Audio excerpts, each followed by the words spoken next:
Carl Munson here, town crier and community builder at OurNet. And I'll give you a bit of background on this interview today with Chris Agnos. Is it a kind of silent G there? No, it's Agnos. Agnos. Okay. Chris Agnos is with me from Sustainable Human. And the background here is that CEO and founder of OurNet, Michael Brody, sent me a link to your, I'll call it the Kings video, which I suppose is all about sovereignty, Chris. And I looked at it and I thought to myself, I've been watching these videos for a long time. It feels like a really long time that you've been making these videos. And I'm imagining there's like a team of, I don't know, double figures, certainly, in a TV studio somewhere in the United States. And then I scratched the surface on Patreon to discover it's you and your partner, Dawn, right? Yes. And just the two of you who've made how many videos now? About over 40. Wow, it's amazing. And they're kind of ubiquitous, I think, in certain circles on Facebook and social media. And the first thing I want to say is thank you for doing such an inspiring job. How did you get in a position to be doing that inspiring job? I guess you didn't sit on your bed thinking one day I'll as a child, think one day I'll make inspiring videos for people in the midst of an environmental and political crisis. Yeah, of course not. I started doing this when I realized that my personal story of the world fell apart. So I grew up thinking, my dad was a politician, so it was a very unique upbringing, getting to kind of see the inner insides of how politics works from a young boy's perspective. When you're a young boy, whatever your experience is normal, to you. You don't know that this is something that most people are not seeing or experiencing. So I got to see kind of behind the scenes from that. And, but as a boy, you think everything that you're experiencing is normal. And so I went through life thinking that, the way that life runs today is a normal thing. And I just needed to go out and earn a living and, consume a lot of products and go through that motion. So that's what I did. But it always kind of left like this kind of gaping hole inside of me. Like I just knew that this was not, every year I'd have a performance review and I'd say, this really isn't really what I'm here for, or this, I just don't know what the purpose is. This doesn't, feel like it's making sense. And then I became aware at the time it was peak oil. That was like a big issue. And I was like, wait a second, the whole thing's unsustainable too? Like it doesn't feel good and it's not sustainable. And so, that's what kind of led me on a different path. And now that path, took numerous twists and turns, and the rabbit hole kept getting deeper and deeper. And I finally realized that really what's holding the whole world together in this manner is a story or a narrative. And each of us have a story or narrative about ourselves, about the world, about the way the world works. And depending on what your story of the world is, will highly impact your behavior in the world.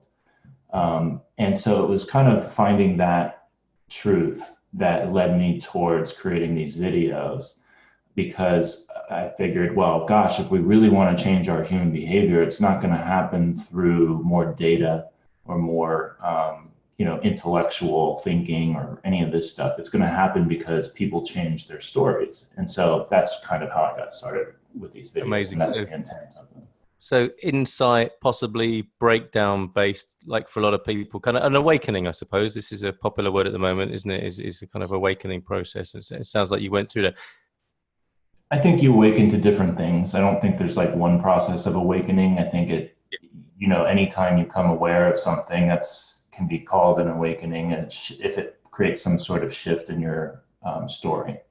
I've got to ask, what did your dad make of it? My dad's not a big fan of what I do.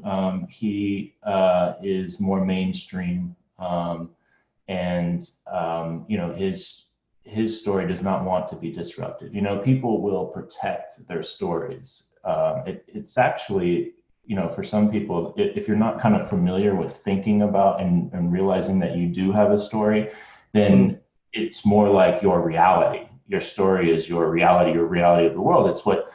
It's what creates the rules or the patterns that you go through in life. And so without that story, you can't engage in the world in the way that you had been previously. So people protect their stories very hard. And so, I would bring up things to him. I'd show him, the climate crisis, but he just doesn't want to really look too deeply into any of it, because he wants to think that, his whole career has been based on progress, and human beings will solve everything. It doesn't matter. We'll solve any problem that we have that comes down our way. So, yeah, I'm kind of, I think a lot of people, when you really challenge the story that you're brought up with, you'll run into this. If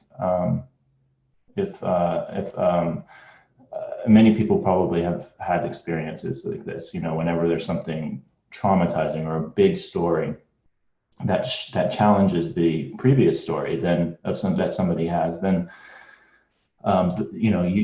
either you have to go, or the story can't maintain itself, and so the two things can't happen at the same time. That's a fascinating dynamic for humanity. So, am I right in thinking then that the work of Sustainable Human is to challenge the kind of mainstream big picture story that seems to have a stranglehold over humanity? I think it's also referred to as the common agreement, isn't it? So there is the meta story, I suppose. And, it's pretty obvious, like even your dad can see, can't he, that I'm not meaning to pick on your dad, it's just as an example, but everyone, can see that the picture we have is not an especially healthy one. Lots of haves, lots of have-nots, and the 1% of haves, if you like, and the wealth is moving in that direction. Environmental crisis, political crisis, which is also a story, of course, isn't it? But the work of Sustainable Human is what to help people recreate their story, and by creating or recreating and influencing the smaller personal story, we change the big picture. Yeah, I think it happens one person at a time. I think you can look at a number of people who have completely changed the way that they live life on this planet because of experiences that shifted their perspective or story of the world. You fall out of consumer society and you're like, gosh, this doesn't feel good. And then you start analyzing it and you go within and you say, yeah, why do I have 50 pairs of shoes? I don't need them, but yet I still have a desire inside of me to actually buy another one. What is that? Where's that coming from? What's missing inside? And so if we can start asking these questions, we'll actually get answers that are more meaningful than the kind of trickery that our economy puts on us through all of the advertising to make us feel not good enough or whatever, so that we do buy what we don't need, so that we can keep the economy growing, which is the whole purpose of our story or of our society. People think, why are we here? Well, the reason why we're here is actually to make profit and to grow the economy. It's not actually to sustain life on the planet. That's not why we're here right now. It needs to become why we're here, but that's where the shift in story is so necessary. Not sure I answered your question though. What was your question? I can't remember, but I like the sound of that anyway, and it just kind of moves us towards this other story, right? So what is the story that you prefer, if you like, if we look at it as a matter of preferences? Because it's very easy to get into sort of right and wrong about this, isn't it? It's like, the story of the moment is not a pleasant one for many people, but yeah. Another way of looking at it is it could be different, and that's exactly what you're involved in, as far as I can see, is you're offering a different story. Well, what is that story? Could you say more about that specifically? Sure. It's not like there's just one story. I think that there's many stories, and it really doesn't necessarily matter what your story is if your outcome is more, harmony with the planet, harmony with wild beings, making sure that, all species have space to live, making sure that human beings can all live, so there's lots of stories that can get you there. So there's really two things that I do. I will usually, in each of our videos, bring up some aspect of this old story that we've all been conditioned with, to try to point out how it's flawed in some way. And there's millions of ways, so I could create 100,000 videos on this. And then at the end, offer an alternative. It doesn't mean that this new way has to be the way. It's just saying, here's another way to consider this topic from a different perspective. And it invites people to take that. It's not saying you're wrong if you don't. Stories aren't wrong. They're not right or wrong. They're just the story, and they have different impacts on human behavior. So if you're looking at human behavior and you don't like the impacts of it, you have to make the attempt to understand the story that's giving rise to that behavior. What most people do is they judge people, and they say, oh, you're a terrible person because you do X, Y, and Z. Well, why are they doing X, Y, and Z? That judgment of those people prohibits you from understanding why that's actually occurring. You think it's just free will. Well, the environment has a whole lot to say about, how we make our choices. And so do our relationships. I think we forget in this capitalistic, individualistic, hyper-competitive world that we are social beings, and our connection to other people is incredibly important. One of the people I do some videos with is Dr. Gabor Mate, and he was asked, what happens when attachment conflicts with authenticity. So we have this, are you going to be your authentic self? And what happens when attachment or some other attachment to some other being says, no, I don't like you being your authentic self. I want you to be like X, Y, and Z. Well, what happens is this attachment wins over. So a lot of us will join groups of people, various groups of all kinds, could be political, could be religious, could be, secular. And those groups generally have some certain rules, some more than others, and some ways that you have to live by. So now, all of a sudden, to be accepted by this group, I need to live in a certain way, and I can't live in another way. And now these rules become the story for a lot of people because they don't want to lose that social connection. And people have done all kinds of horrific stuff in the past based upon whatever these rules happen to be for that particular group. So I think we deny that part of ourselves, this social being part of ourselves, this fact that we need to be embedded in healthy communities and networks in order to feel like a true human being. And so that gets lost. And that's part of the new story, is to recognize that this individualism has never been the way that most people have lived throughout history. And it's very unnatural. Yes. I want to ask you more about that, because you were talking about impact and health, and I really like the balance you strike of negativity and positivity, if you like. People talking about the old story, if you like, just to call it that for the sake of conversation, can suffer and struggle with the weight of that. And I just wonder how you manage that as a human being, as an individual, as a man, to be in the business of talking about all that's wrong with the world, if you like, whilst you're articulating a different view of how it can be. How is that for you, if you don't mind answering that? Because it's a big issue for a lot of people. It's not easy. I'm lucky because I have my wife and we do this together, that I have social connection with her.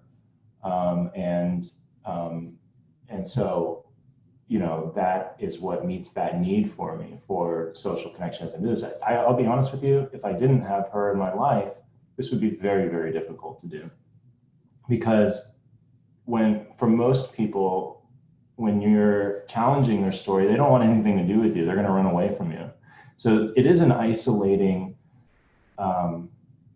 endeavor whenever you are challenging the story of your of the story that most people in your society believe, because it's really, when you kind of have similar views on things, that you kind of naturally form connections with people who have similar views. And if most people are thinking like, oh, well, America's this great force for good, like if you're in this country, and most people have been brainwashed to believe that all America does in the world is go out and trying to help people, and when you realize that that's not really true, and you bring that up to folks, it's like, no, I can't not believe that. I have to believe that, because if I don't believe that, then, all these people in my life will not like me anymore. And it kind of comes down to that in many cases. And I think that's why it can be so difficult for change to happen, even in the light of perfect information and data that conflicts the ways that we have been operating. Yeah, absolutely. Our emotional attachments are so powerful and animal, aren't they? So I was watching your introductory video on Patreon, and it's really moving. You do such a great job with your videos, but that one particularly, I was just very sort of deeply moving, and perhaps that leads us to a more sort of positive moment, a picture of how you imagine the world to be in a generation's time, how you'd like it to be, what your work's about, and where that might be leading. How would you see that as in OurNet terms? We're creating a community network, and the idea is to have a world that works. And like you say, there's no single story, and there's no particular one way that the world works, but there's general movements in behavior and how we relate to each other that might give you a better sense of a world that works. What would that look like for you, Chris and Dawn? If you may speak on your wife's behalf. Sure. I mean, it's almost so far away from where we are currently that it's almost impossible to describe from where we are. It's almost like we kind of, you can point the direction. I can kind of say it's off in that direction, but we won't be able to see it until we start walking towards it. And then as we start walking towards it, it'll become more visible, and it'll become more able to be understood. But in general, I think it's a world with far less hierarchy. It's a world with more freedom in general. It's a world where the goal is changed. I mean, right now, like I said earlier, the goal of our entire world is to convert every natural resource into a pile of money when you get down to it. Now, it's all about who controls that pile of money, really is where all the energy is going into. But, until humanity makes a shift and says, no, wait a second, our goal is not profit. Our goal is not, just to give an example right now about how, the profit goal will harm an industry. And you can take any industry and look at it like this. But let's take a look at news media. Today, we have a news media that's trying to make money, not try to tell the truth. So they are incentivized to actually create stories that are untrue because they will get more attention or more clicks. And they might, issue a retraction later. But, that pressure to just create more and more and more money, no matter what the business is, wreaks havoc on whatever that industry is supposed to do to generate whatever positive effect on society it's supposed to have. But so this method or this goal that we have must be changed. And I think when we change our goal to say something like, ensuring that this will be a livable future for all species on the planet for many millions of years to come, so that we're operating within the ecological limits of our society, then we would have, you can use your imagination and you can think about all of the different ways that would entail. What types of actions would be rewarded in that type of society? Well, they'd be healing actions. We would be, and this is something that's so easy for us to do once we shift our story. And that's why we focus on that, Because, I mean, there was a article I read the other day where 66 million trees were planted by a bunch of people in India in a matter of a week. 66 million trees. And it was 1.2 million people who were part of that campaign. So, you know, it shows you what's possible once we change our incentives. And we could plant enough trees in 2 years on this planet to suck all of the carbon out of the air that we've emitted since the fossil fuel age began. We could do that. We could literally do that. So it's, you know, the healing of this planet and the healing of society is just, it's one story away. And it's just that shift in perspective that we need on a mass scale to make that happen. And, you know, we say a lot. We have all the technology that we need to live in a sustainable world. I mean, if you really look at this stuff, we have technologies, we have healing technologies in every area, but we don't implement them at scale because it's not in service to the goal of our society right now, which is profit over anything else.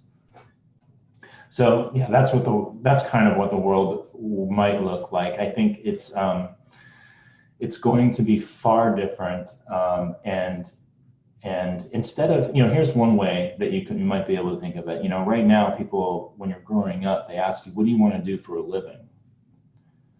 You know, and that question means, what do you want to do to earn money? But instead, maybe in the future, we ask people, what do you want to give to the world? Because we recognize that our life is a gift that has been given to us by, we don't know what, but we're here. And so what are we going to do to give back? Because we have so much gratitude for the life that we've been given. So how do we want to give back to the world? That might be the question that we ask people in this other world that may be coming.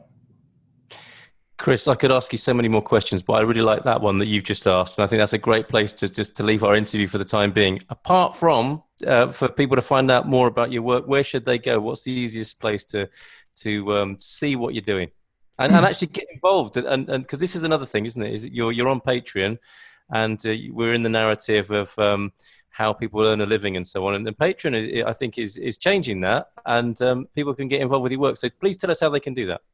Yeah. Well, you can do a number of things. You can follow us on Facebook. We have a following of over 1.7 million. So you can look up Sustainable Human on Facebook. And that's where we post all of our new videos and our old videos, so you can catch up on what we've been doing. And if you want to support us, you can do that on Patreon. There's a new thing on Facebook where you can actually subscribe as a fan on Facebook, and you can support us with $5 a month. And in each of these communities, we give sneak previews to our videos before they come out, and we ask for opinions on, like, you know, lots of different things, because, you know, like, what are we going to title the video? And as you support us on Patreon, you can see these videos and then offer your insights so that we can take more people's views and incorporate them into the videos themselves. Because changing the story, it's not up to Chris and Dawn. It's really all of us that are involved with changing the stories, and we do it consciously or unconsciously. And I'm hoping that we can become more conscious of the stories we believe. And actually, you know, when you are conscious of the stories that you believe, you can choose a story that helps you reach a goal. You know, if you have a goal and you have a story that won't get you to that goal, well, we can shift our story and create a new one for ourselves that helps us reach our goal. So I'd like us to become conscious storytellers, not necessarily just find one story and hold on to it as tightly as we can, but be loose with our stories and be adaptable with our stories, because, you know, your story may be too limiting for the experiences that you are encountering. And I mean, that's actually one thing that I would love to just offer, is that the way we change our story, you know, how does that happen? What's the process by which we change our story? And it usually comes because we have new information or new experience that our old story can't explain. It just can't. It's like we have a limiting story, And then this new, like we could have a story where everybody's out for themselves, and then somebody comes and does this random act of kindness for me out of the blue, doesn't want anything in return. Well, that's an experience or a data point that conflicts with the other story.